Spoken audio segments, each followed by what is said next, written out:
বৃদ্ধি পায়। আপনি যদি কোরআন না বুঝেন, কোরআন না মানেন, আপনার ঈমান তো বৃদ্ধি হবে না। কতক্ষণ ঠিক কিনা? এই সম্বন্ধে কথা বলতে গেলে অনেক বলা যাবে, যাই কথা বলবো না।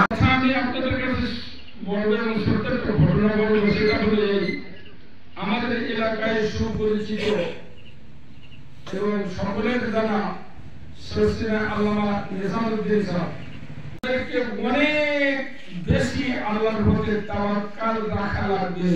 সুবহানাল্লাহ। এটা শুধু ওয়াক্তের বলে হয় না, অনেক বড় ধৈর্য এবং বিশ্বাসের সমন্বয়ে প্রতিষ্ঠিত হয় এটা। সুবহানাল্লাহ। আর যেহেতু আমি কথা বলবো না, মাদ্রাসা আমাদের কওমি মাদ্রাসা, তারপরে ওখানে ওই বাৎসরিক আজীবন সদস্য বলা 500 টাকা করে মাসে, মানে বছরে 500 টাকা করে দিতে হবে।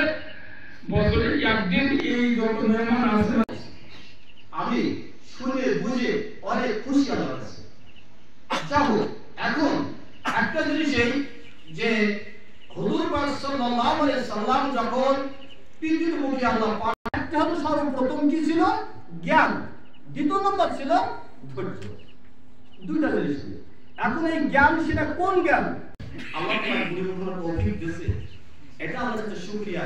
আলহামদুলিল্লাহ, আলহামদুলিল্লাহ। এখন একটা জিনিস, আজকের বাচ্চা, ছোট ছোট বাচ্চারা ওই আমার বাড়িতে যাচ্ছে, আর একজনের বাড়িতে যাচ্ছে, আর একজনের বাড়িতে যাচ্ছে ভাত খেতে, তাই না? আসলে খাওয়াটা ভালো, অত্যন্ত ভালো, কিন্তু আমাদের উচিত এদিনকার নাম যখন দিছি